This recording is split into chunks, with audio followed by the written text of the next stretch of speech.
What if I told you that the God billions of people worship, pray to, and build their entire lives around wasn't actually divine at all?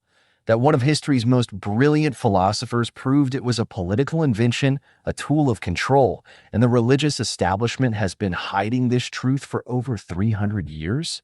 Sounds like a conspiracy theory, right? Except it's not.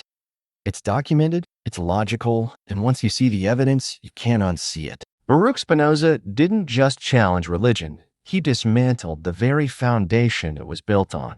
And what he discovered was so dangerous that he was cursed, excommunicated, and erased from history by his own people. The church wanted his books burned. His name became synonymous with heresy. But here's the thing, they never refuted his arguments. They couldn't, because he was right. And if you stick with me until the end of this video, you'll understand exactly why institutions still fear what Spinoza revealed, and how this knowledge changes everything about how you see power, authority, and truth itself. Now, before we dive in, if you appreciate content that actually makes you think, that challenges the comfortable lies we've all been fed, do me a favor, hit that like button and subscribe to the channel. It genuinely helps us reach more people who are ready for these conversations. We're not backed by any institution, any church, any agenda except truth. So your support is what keeps this work alive and spreading. And trust me, what you're about to learn is something they really don't want going viral. All right, let's get into it. The dangerous question Spinoza dared to ask. Here's the thing most people don't realize. Asking the wrong question at the wrong time can get you erased from history. In Baruch Spinoza, he asked the question that made him a ghost in his own lifetime, excommunicated, cursed, and basically told he didn't exist anymore by his own community. What could possibly be so dangerous that an entire religious establishment would rather pretend you never lived than engage with what you discovered? Well, Spinoza looked at the God of Abraham, the foundation of Judaism, Christianity, and Islam, and he saw something nobody was supposed to see. He saw the strings, the mechanism, the blueprint of control dressed up as divine revelation. Now, you've got to understand, this wasn't some edgy atheist trying to score points against religion. Spinoza was raised deeply religious. He knew the text inside and out.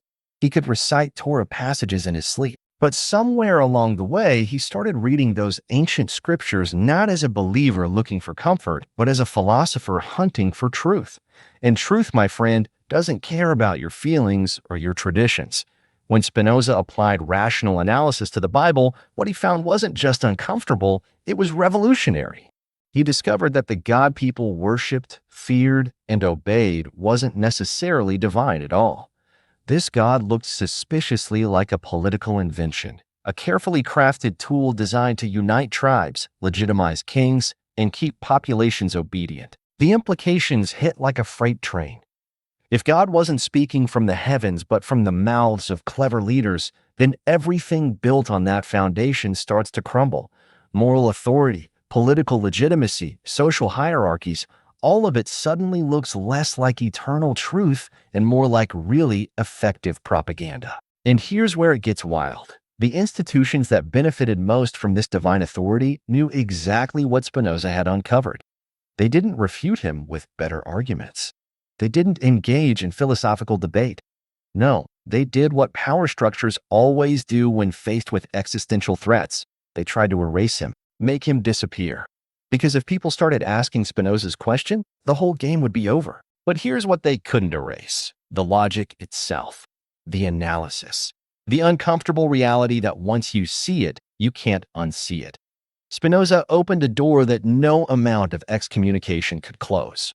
And that door leads to something even more unsettling than heresy. It leads to clarity. The kind of clarity that makes you question every authority figure who ever claimed to speak for God. The kind of clarity that makes you wonder what else you've been taught to believe without questioning. And if you're still watching, you're already halfway through that door yourself. Because the real question isn't whether Spinoza was right about God being a political invention. The question is, what happens when you realize how many modern power structures still depend on that exact same mechanism? What Spinoza actually discovered in the ancient texts. So let's talk about what Spinoza actually did. Because this is where it gets methodical. He didn't just wake up one day and declare, God is fake, everyone go home. That's not how brilliant minds work. What Spinoza did was approach the Hebrew Bible, the Tanakh, the foundation of Abrahamic faith, with the same critical tools you'd use to analyze any ancient document. He looked at authorship, historical context, linguistic patterns, internal contradictions, and political circumstances. Basically, he treated the Bible like a human artifact instead of a divine download. And when you do that, when you strip away the assumption that every word came directly from an all-knowing deity, patterns start to emerge. Patterns that look a whole lot like human psychology, tribal politics, and strategic narrative construction. One of Spinoza's key insights was recognizing that Moses, if he even wrote the texts attributed to him, was describing his own death at the end of Deuteronomy. Think about that for a second. How does a guy write about events that happen after he dies? The obvious answer is he didn't write it. Someone else did, probably centuries later, compiling and editing stories to create a unified national mythology. This wasn't divine revelation preserved perfectly through time. This was a messy, human process of storytelling, editing, and political messaging. Spinoza found layer upon layer of editorial fingerprints, anachronisms, and narrative choices that made sense only if you understood them as tools for building national identity and political cohesion. The God who spoke to Abraham, who gave laws to Moses, who demanded absolute obedience, this God served a very specific function in uniting scattered tribes under a common identity and authority structure. Here's where it gets really interesting. Spinoza noticed that this biblical God behaved remarkably like an ancient Near Eastern monarch. Jealous, demanding exclusive loyalty, punishing disobedience with extreme violence, rewarding submission with protection and prosperity. This wasn't the behavior of an infinite, transcendent, perfect being. This was the behavior of a territorial king written large onto the cosmos. And that's not an accident. When you're trying to unify fractious tribes who are constantly at each other's throats, you need an authority figure nobody can argue with. You can't just say, listen to our human leader, because humans can be challenged, overthrown, or questioned. But if you say, listen to our leader because God, the all-powerful, invisible, unchallengeable God, commands it, well, now you've got something. You've weaponized divine authority to enforce political obedience. Spinoza laid this all out in his Theological political treatise, and it reads like a detective novel where the detective is solving a crime nobody knew had been committed. He showed how prophets functioned as political leaders who used religious authority to achieve social control. He demonstrated how miracles were either natural phenomena misunderstood or strategic narratives deployed for persuasive affect. He proved that the laws attributed to divine command were actually sophisticated legal codes designed to regulate behavior and maintain order in specific historical circumstances. And the most devastating conclusion? That the God of Abraham wasn't discovered, he was invented. Crafted carefully by brilliant ancient minds who understood that the most powerful form of control is the kind people enforce on themselves because they believe it comes from something higher than human authority. And once Spinoza connected those dots, the whole theological, political structure started looking less like eternal truth and more like ancient propaganda that just never stopped working. God as a political invention, the mechanism of control. Now let's get into the mechanics of how this actually works, because understanding the mechanism is what sets you free. Imagine you're a leader in ancient times. You've got tribes, clans, families, all with their own interests, their own power structures, their own reasons not to trust each other. How do you create unity? How do you get people to follow rules, pay taxes, go to war, and sacrifice their individual interests for the collective good? You can't just use force because force is expensive and unreliable. You need something deeper. You need people to police themselves. You need internalized obedience. And there's no tool more powerful for creating internalized obedience than divine authority. When people believe that the rules come from God, they stop questioning whether the rules are fair or necessary. They just obey. This is what Spinoza recognized as political genius disguised as theology. The God of Abraham wasn't just a spiritual concept. He was a governance technology. Think about what this God demanded: exclusive worship, absolute obedience, detailed behavioral regulations covering everything from diet to sexuality to economic transactions. This God established a priesthood to interpret his will, creating a permanent class of religious authorities who mediated between the divine and the people. He promised rewards for compliance and threatened terrifying punishments for disobedience, not just in this life, but eternally. This isn't spirituality. This is social engineering at its finest. It's a complete system for organizing human behavior at scale, and it works because it bypasses rational objections by appealing to something supposedly beyond reason: faith. Here's the uncomfortable part most people miss. This mechanism didn't just work in ancient times, it's still the foundation of countless power structures today. Anytime someone tells you this is how things must be because a higher authority says so, they're using the same playbook. It doesn't have to be God specifically. It can be tradition, natural law, the way things have always been, or even abstract concepts like the market or national security. The pattern is identical: invoke an unchallengeable authority, claim to speak on its behalf, and present your political preferences as inevitable truths that mustn't be questioned. Spinoza saw through this in the 17th century, and if you're paying attention, you can see it operating everywhere in the 21st. The labels change, but the mechanism remains the same. And here's why this matters to you personally. Every time you accept something as true simply because an authority figure said so, every time you follow a rule without understanding its actual purpose, every time you feel guilty for questioning what you've been taught to believe, that's the mechanism working on you.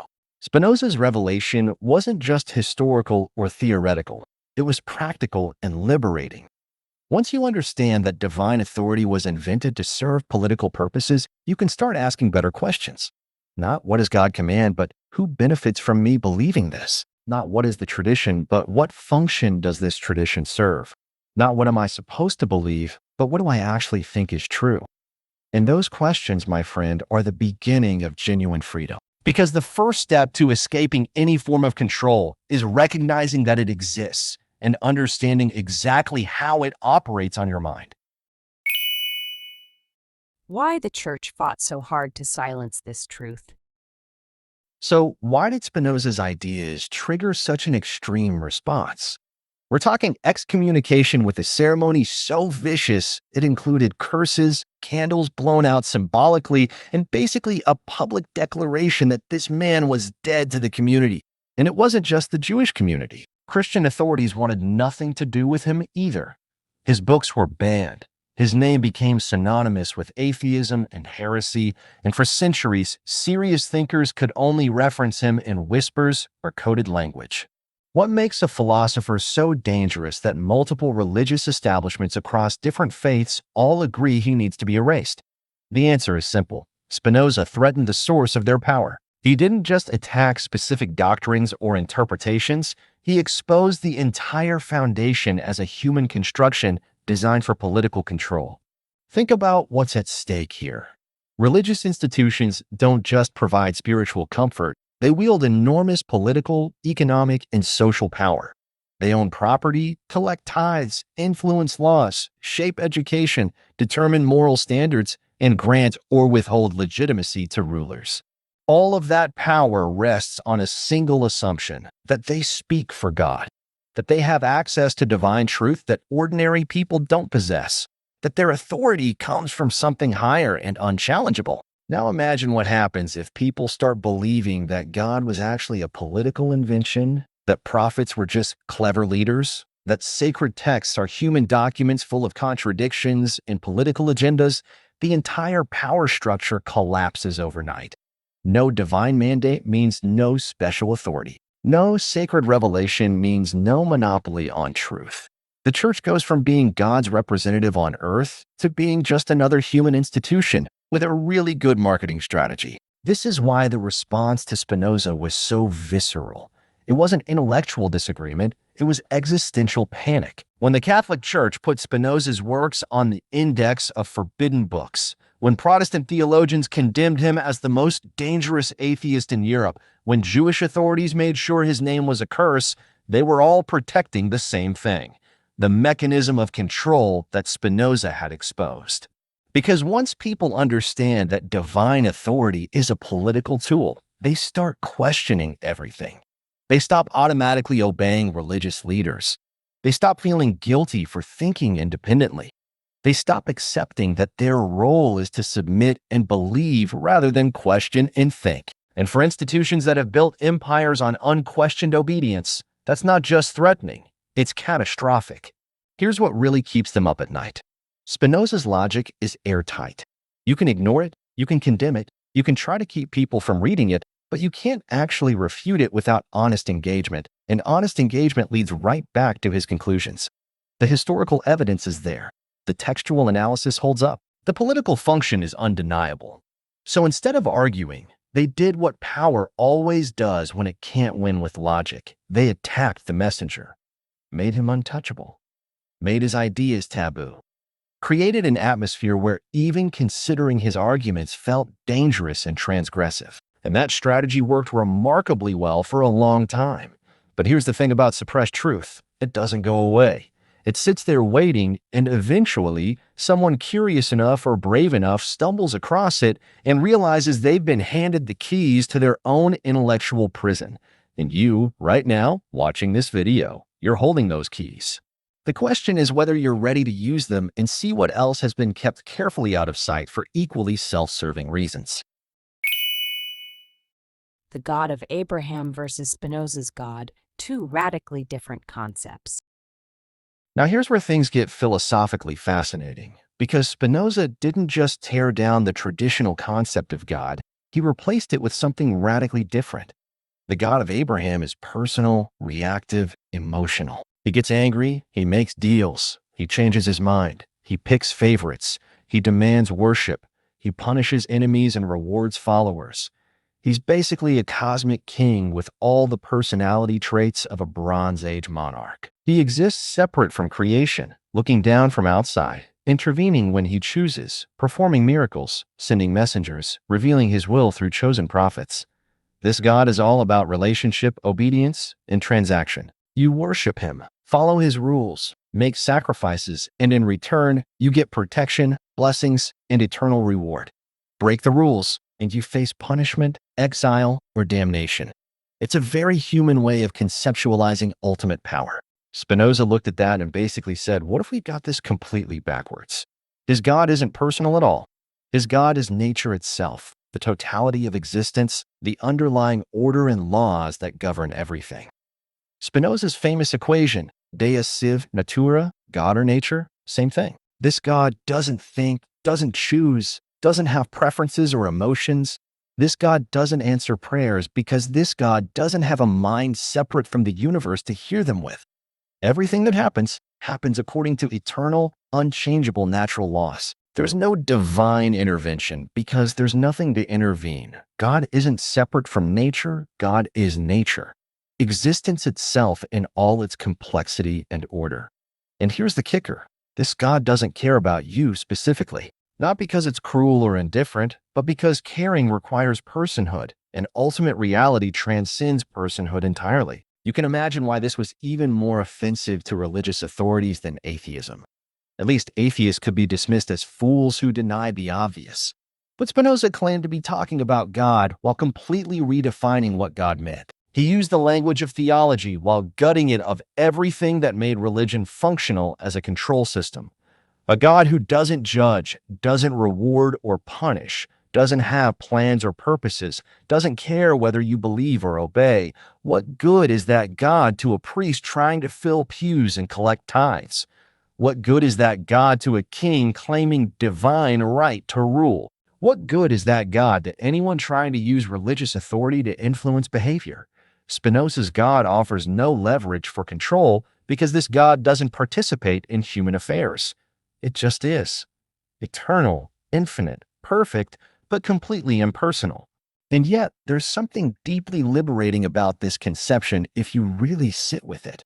The God of Abraham demands your obedience, makes you feel guilty for your nature, requires constant performance and submission. Spinoza's God asks nothing because it needs nothing. You're already part of it. You're already an expression of its nature. There's no separation to overcome, no relationship to maintain, no approval to earn.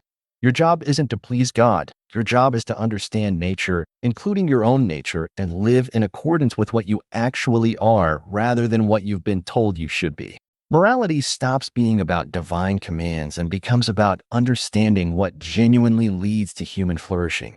Freedom stops being permission from an authority figure and becomes recognition of your place in the natural order. And once you make that shift, once you stop trying to appease an invented cosmic monarch and start trying to understand reality as it actually is, everything changes, including what you're willing to accept as truth and who you're willing to let speak on behalf of what you should believe. How this changes everything you thought about faith. Let's bring this down to earth and talk about what this actually means for how you live your life. Because philosophy that doesn't change behavior is just mental gymnastics. If Spinoza is right, if the God of Abraham really was a political invention and divine authority is a mechanism of control, then every belief system built on that foundation needs to be re-examined from the ground up.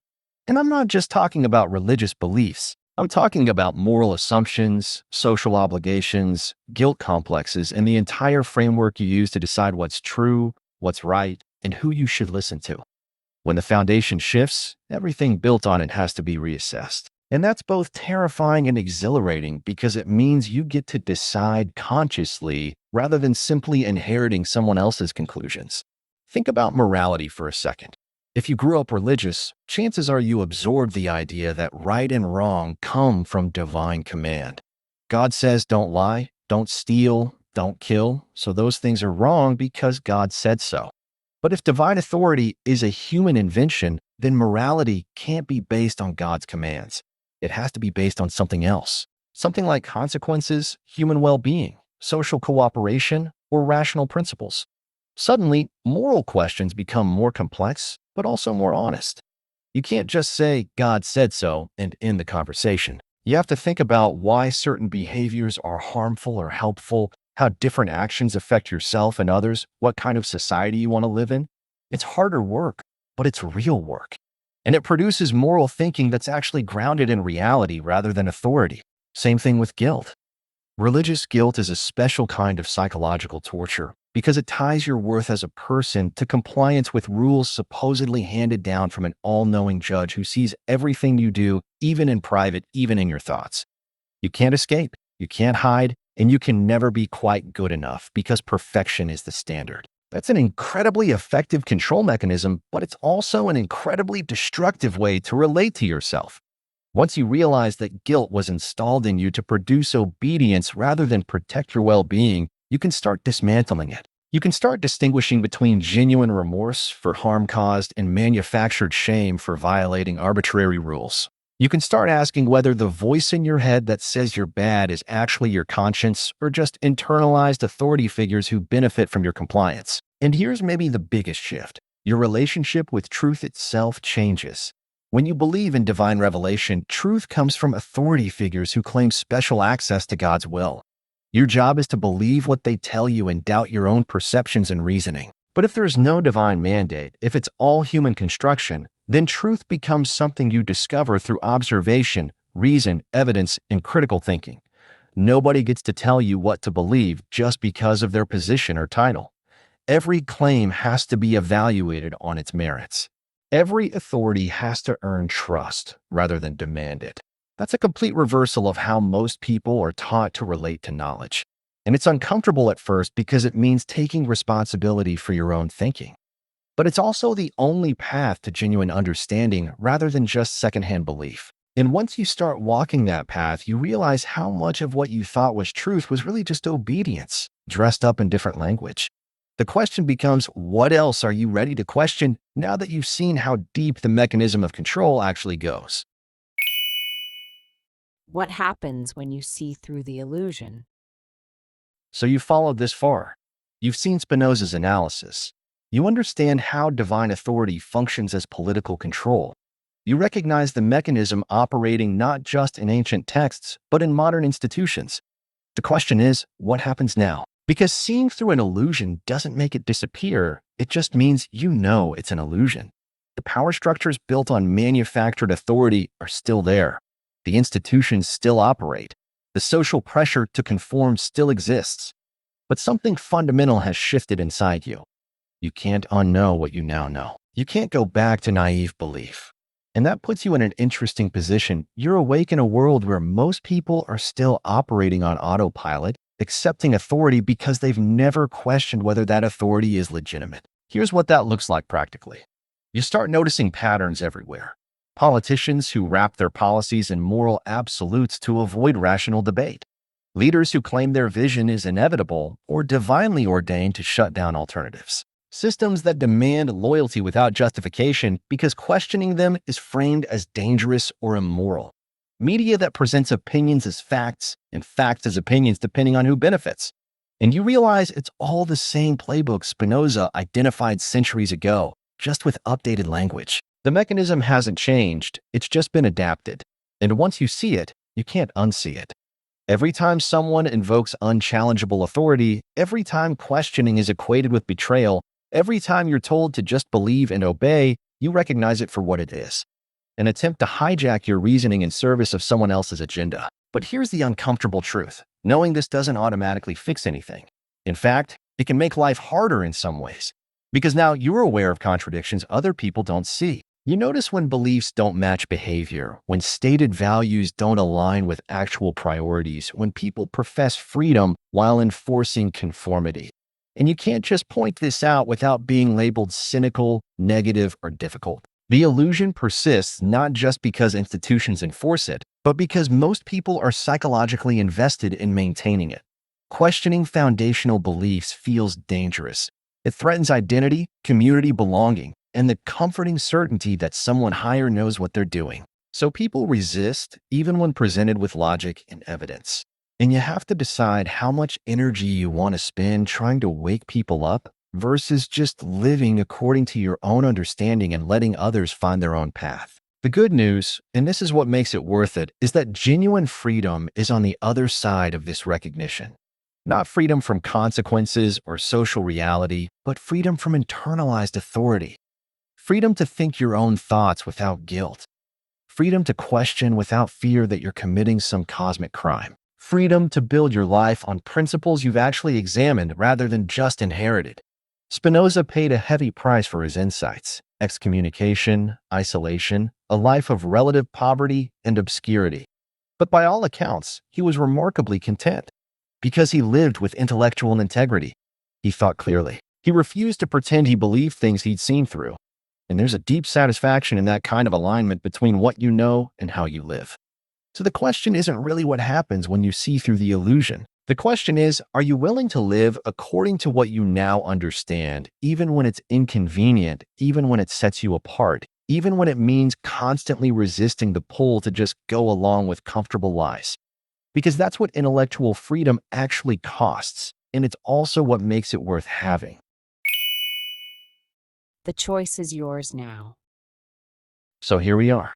You've seen what Spinoza discovered. You understand the mechanism. You know how divine authority was weaponized to create obedience, and you recognize that same pattern operating in countless systems today. The question is, what are you going to do with this knowledge? Because information without action is just entertainment. Spinoza didn't uncover this truth so you could nod along and forget about it tomorrow.